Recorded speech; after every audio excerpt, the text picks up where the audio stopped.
Hi, welcome to Manchester. I'm great, thank you. How are you? Did you have a nice flight? Oh, I'm sorry to hear that. Yes, I completely understand. Flying can be very difficult. How long are you staying for? 2 weeks? Okay, so you've got a couple of weeks before you need to get on a plane again. So are you going anywhere else other than Manchester?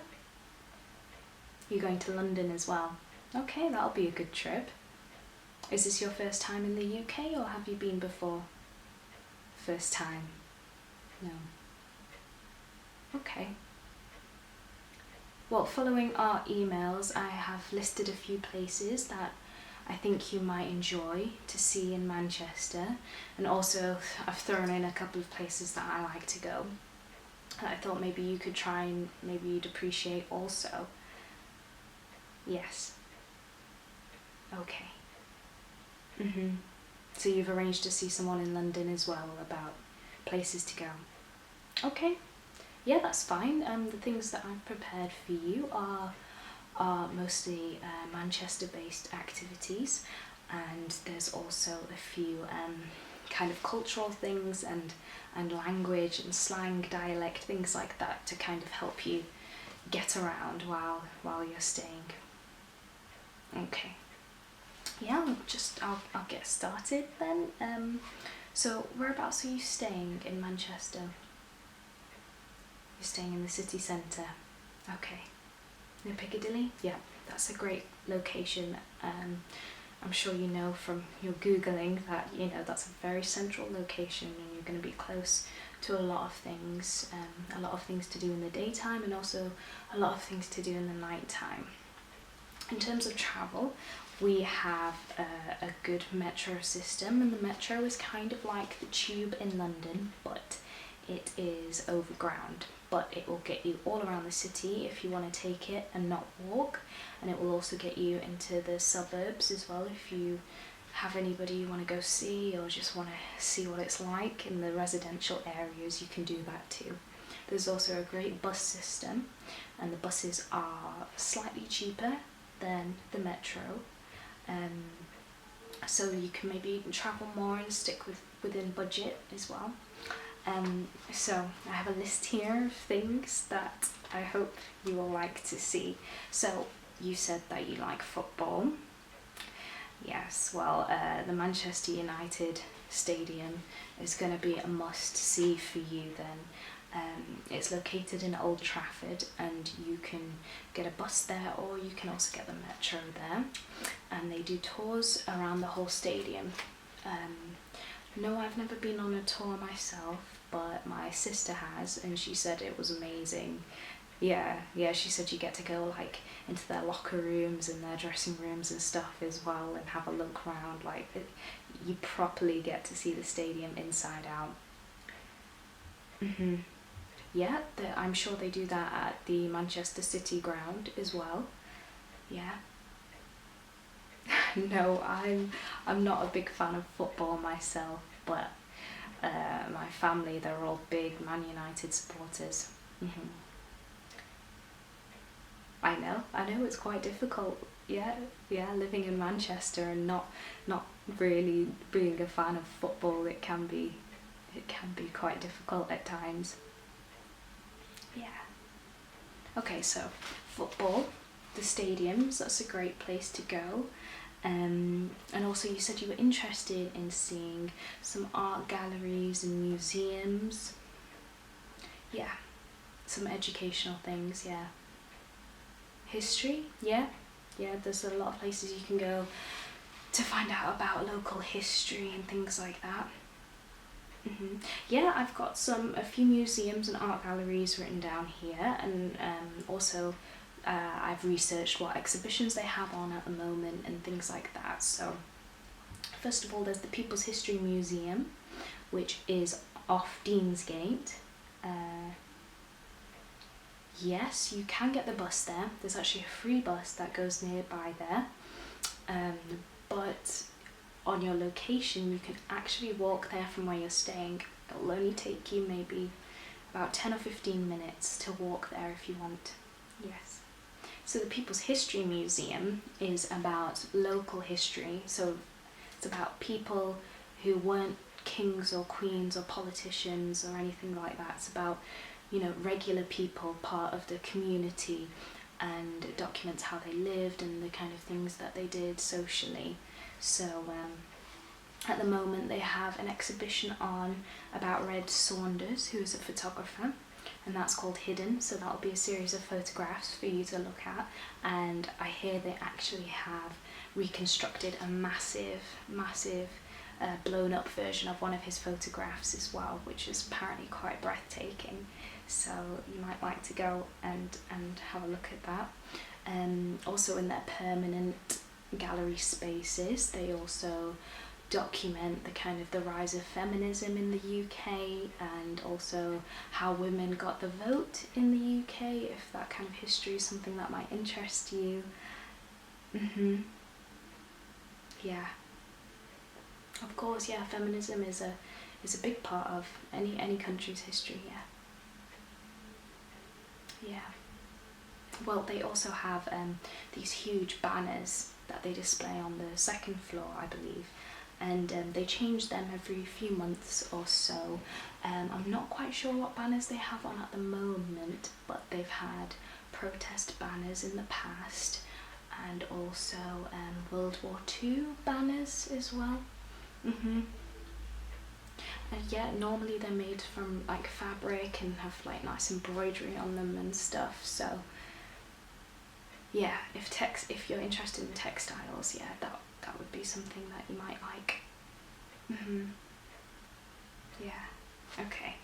So there's also the Manchester Museum, which is very close to the university campuses, and it's actually run with the university. The university help kind of sort things out there, and they have quite a few exhibitions on at the moment. They have one about dog breeding in the UK, and they also have one about the importance of trees for the environment. And I think the ecology, the ecology department at the university helped put the trees exhibition together as well, so that should be quite interesting. Yeah, I went there once actually a few months ago. I think it was about a year or so ago. Sorry, I have bad concept of time sometimes. But yeah, I went there a couple of years ago, and they had brought in about 400 or 500 trees inside, and kind of made like a pathway for you to walk through the trees, and it was really cool. Yeah, so it might be something like that they're doing with this project as well. Yeah, very interactive. Yeah, okay. And there's also the I've actually not put this on my list, it's just come to my mind now, but there's also the Science and Industry Museum, which is about, the industry of like metal and train tracks, things like that, how that was constructed, and also gives you some background into the kind of cotton mills in the Industrial Revolution that were in Manchester.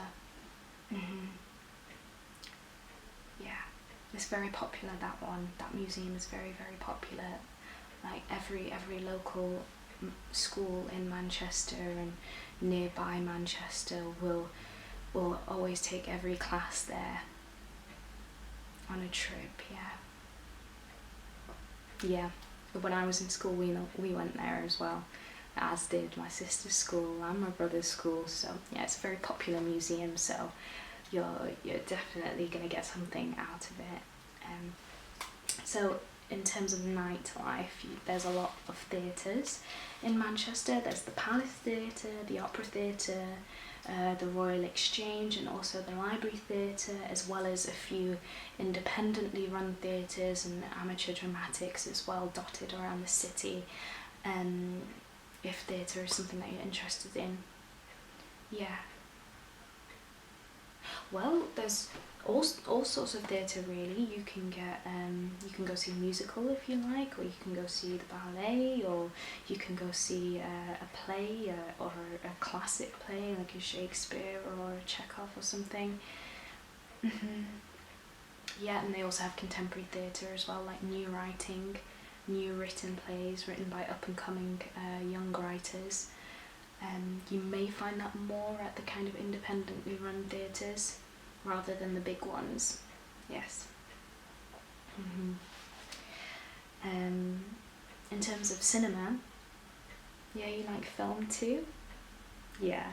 In terms of cinema, there is the Printworks, which is very close to where you're staying, and that's the mainstream cinema where they'll have all the kind of blockbuster movies and Hollywood movies and stuff like that. All the very mainstream, big budget films will show there. But there is also the Corner House, which is only about a 5-minute walk from your hotel. The Corner House is an independent cinema. So they play a lot of independent films and also foreign films, and they also have a gallery and exhibition space and a really nice like cafe and bar with great food. And yeah, there's lots of different things to do in the Corner House. Yeah, well, if you're into independent films, if big blockbuster movies isn't really your thing, then I would definitely suggest going to the Corner House over the Printworks. Yeah, and it's slightly cheaper as well. Yes. Okay. Yep. Bars and clubs. Yep. You beat me to it. I'm just getting to that bit now. Okay. Yes. So okay, so there's an area called the Northern Quarter, which is extremely close to where you're staying. Like, you can walk into the centre of the Northern Quarter in less than a minute, and there you have so many different things. There's lots of cafes, lots of bars, lots of restaurants, and like little quirky, funky bars as well, with really interesting decor and things like that. And there's also a lot of vintage shops, so if you like vintage clothes, the Northern Quarter is definitely the place you want to go to. Yep, they have vintage furniture as well. Yeah, so you can buy like, antique like knickknacks, like vases and, old like paintings, things like that. Yep, yeah, you can buy like vintage shoes, everything, hats, bags, everything. Yeah, no, it is very cool. Like, seriously, there are maybe, I don't know, 20 or 30 different vintage shops there. So yeah, there's a huge selection. And there's also a lot of record shops around there, so if you're interested in picking up some vinyl, the Northern Quarter will definitely cater towards that as well. Yes. Okay, so in terms of clubbing, which you just mentioned, bars and clubbing, well, music is a huge part of Manchester's culture and also social history, and the Northern Quarter, I think, is really kind of, I think that's a big part of that, and it's also been heavily inspired by that history. So there's lots of places you can go around there to hear live music. Yeah, a couple of examples. You can go to Band on the Wall, which have a lot of artists performing there. Every week they'll have five or six different nights on. There's Odd Bar as well, which they have kind of open mic nights, acoustic nights, if you kind of like that folky vibe, if you want to see something new. If you like jazz, there's also Matt and Fred's, and they have a live jazz band on every single night. Yes, every single night. Seriously, every single night. Yeah, and most of the time it's never really rehearsed. It's just a group of musicians getting together and jamming, basically.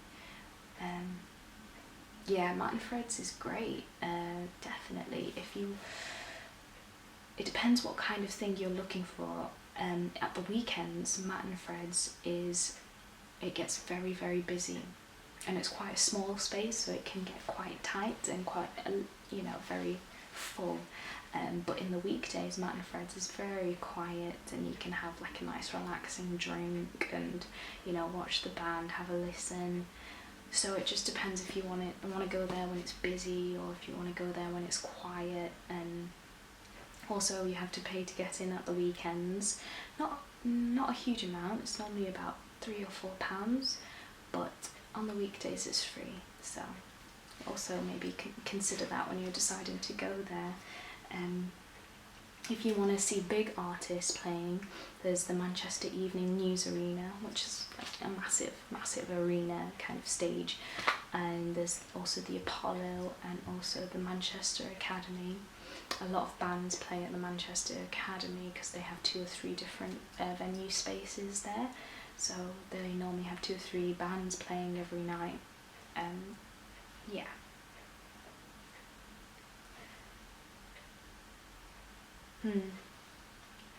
So you're also interested in kind of indie music? Yeah, like indie rock or...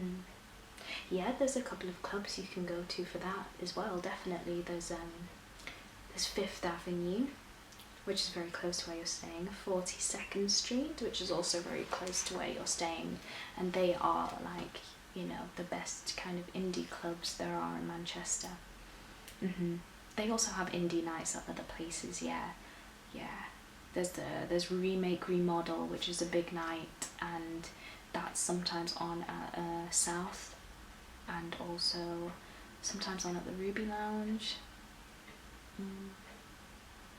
Well, yeah, if you want to hear like DJs, if you want to see DJs, there's 2 places that really are the best for that, and that is Sankey's and the Warehouse Project, because they're very renowned for getting, you know, some of the best DJs playing there, some of the best in the country and in Europe specifically, and they're open very late as well, you know, into the morning, 7 AM, 8 AM. So if you really want to dance, you know, and you want to see some DJs, then go to Sankey's or Warehouse, and they'll be the place for you. Yeah. Yes, Salford is also got a lot to offer, and it's not too hard to get to from the city centre. No, you can also get the bus, or you can get the metro as well.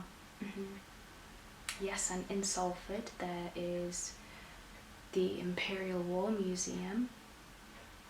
Yeah, the Imperial War Museum is a very interesting shaped building, because it was built with the idea of the 4 elements in mind, so fire, water, air and earth, and it's a very interesting shaped building, so you can like stare at it and try and work out, you know, which bit is, you know, which bit looks like water, which bit looks like earth, etc.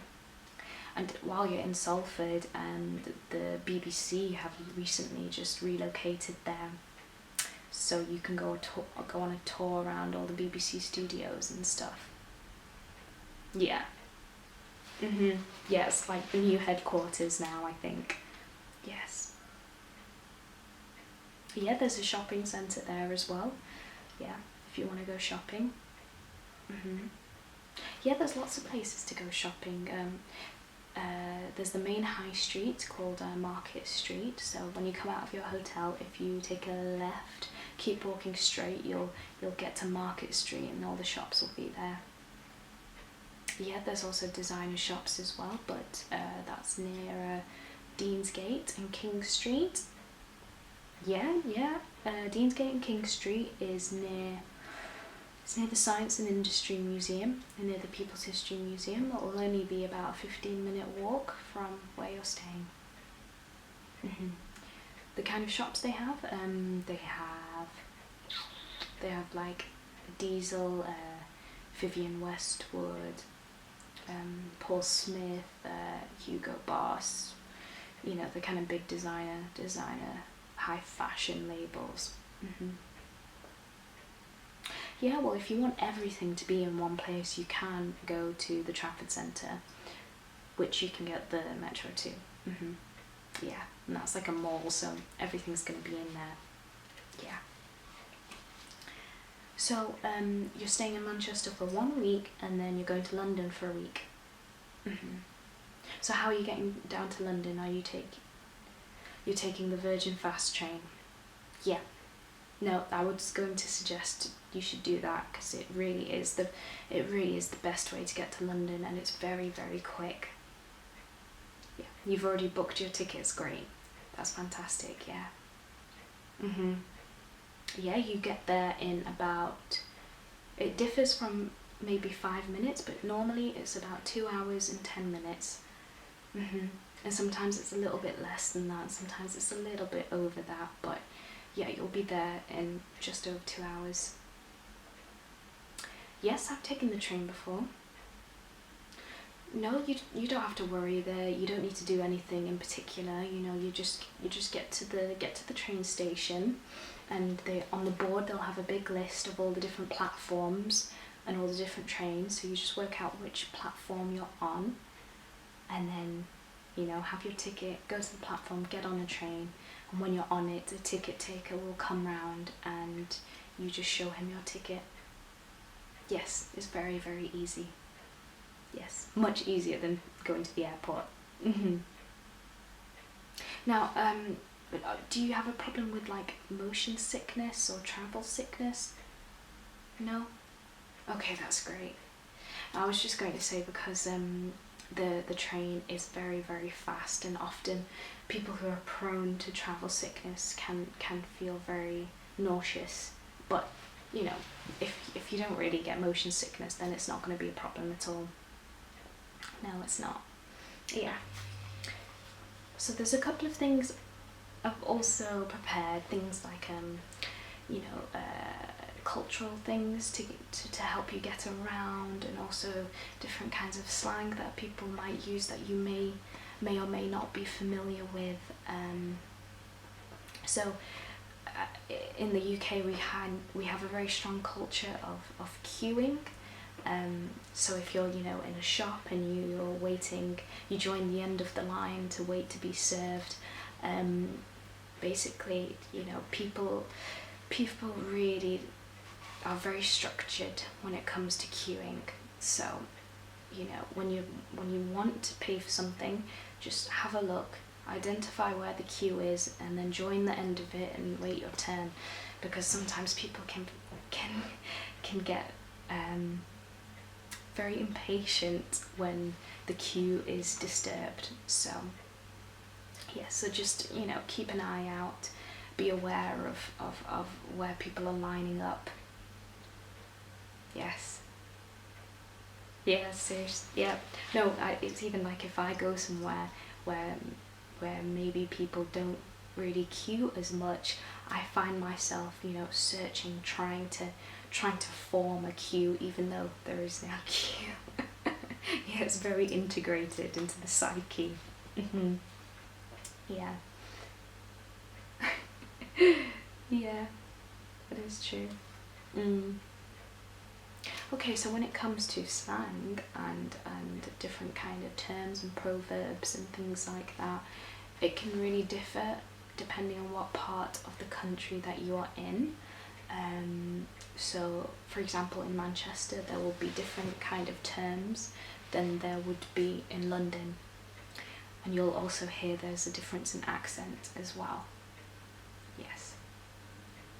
But I've prepared some like kind of general ones for you that will hopefully transpose between the north and the south and will help you get around. So you're spending your first week in the north. Well, the thing to identify about language in the north of England is that often sentences can become shortened by a great deal. So you may miss out words in between sentences. So say if I wanted to say I'm going to the shop, it might get shortened to I'm going to shop, and they'll take the out. This is only sometimes, yes. Only sometimes. Okay, yes, I can go through my list with you. I'm sure you're eager to find out what the slang words are and stuff. Yeah, it's always really interesting to see, yeah, to see what dialects people use in different countries and things like that. Yeah, okay, well these ones are specific to kind of help you get around. So number one is if somebody says, do you want a brew or do you want a cuppa? This basically means a cup of tea. So a brew or a cuppa is a cup of tea. And if you hear people say cheers when they're not drinking and they're not bashing their glasses together, if somebody says cheers, it means thanks. Well, thank you. Yeah. Yeah, so somebody might say, okay, cheers, see you later. And that means thanks, I'll see you later. Yeah. Or if you're buying something in a shop, you know, the cashier might say cheers to you. It just means thank you. Yeah, yeah, it's a really friendly thing. Yeah. The next one is alright. Alright, yeah, the word alright or alright or alright, depending on where you are, they might change the way they pronounce alright, but that basically just means how are you? So somebody might greet you and say alright, and they're just asking how you are. Yeah. And also people might say love, call you love, like, oh thanks love, I'll see you later love. This is not an offensive term at all. It's basically like saying yeah, how's it going man, or thanks dude. It means like man or dude, that kind of idea. Yes. Yeah. Oh, so you've heard of that one before. Yeah. Okay, you're gonna be fine, you don't need to worry at all. Okay, so then cinema, we call a cinema like a movie theatre, place where they show films. Okay, this next word is, it has two different meanings depending on the way that it's used, and one meaning can be a negative thing and one meaning can be a positive thing. So if somebody says that's bollocks, that means that it's not good, like, you know, that's rubbish, or, you know, that's not good, basically. And if somebody says, oh, that's the dog's bollocks, that means it's something really good and it's really amazing, really awesome. Yeah, so in the first way, it can be considered to be quite a negative thing, quite a derogatory statement, whereas in the second sense, it's a really good thing and it's really like casual and down to earth kind of slang. Yeah. No, it's just in case, you know, just in case you encounter the word and, you know, you think it might feel like it's a negative sentence, but then actually it might be something really positive, or vice versa. So it's just so you're not caught out, basically. So if you're looking for the bathroom or the toilet in a public place, you know, some people might refer to it as a loo, or a lavatory, or a lav. Also, if it's signposted, it might be signposted with the letters WC. I'm not sure what WC means. I'm not sure what it stands for, but yeah, if you see WC, it means toilets. Yes. And also, somebody says, we call cell phones here mobile phones, or just a mobile. So in a sentence you may use it like, can I borrow your mobile? Or where's my mobile? I can't find it. Something like that. And also another phone term, if somebody says, I'll give you a bell, it means they'll call you. So they might say, I'll give you a bell later. It means they'll call you later. You never know, you might have people calling you. Yeah, you might make some friends and be like, you know, I'll meet up with you later, I'll give you a bell. So, and also, this one might come in quite useful. Quid, Q-U-I-D, basically means money, like bucks. So, you know, in America you might say $5. Here you would say 5 quid. Yeah, 5 quid, 10 quid. Oh, it's like 6 quid. Sorry, that's my mobile going off there. So also other money terms is if you have a £5 note, some people might refer to it as a fiver. And if you have a £10 note, somebody might refer to it as a tenner. No, I don't think a cashier, you know, in a shop would ever say, "Oh, that's a tenner," or "That's fiver, please." They'll normally always say the number. Yeah. Yeah, don't worry. Most of the time they will always say the number, like, "That's £5.50, please." They shouldn't use the fiver or the tenner words. Yeah. Yeah, it can be quite confusing, but don't worry, I think it will be fine. Yeah, and if you're ever not sure of how much, just ask, or have a look at the little screen on the till that will have the numbers written down of how much you owe. Yeah. Okay? Yeah, it'll be fine, don't worry. Okay, this last one here is it's a word that's also used in other countries but has a different meaning here than it does in other places. So here the word fanny means a woman's private region. I know, in some countries, in most places, it means somebody's backside, right? Yeah, in most places that's what it means, but here it means specifically a woman's private region, so bear that in mind. Okay, so if you have any other questions, or you encounter any problems, or you know, you just want to know somewhere that's good to get sushi, just give me a call. You have my number. Give me a call and I can point you in the right direction. Yeah. Okay, so have a great holiday.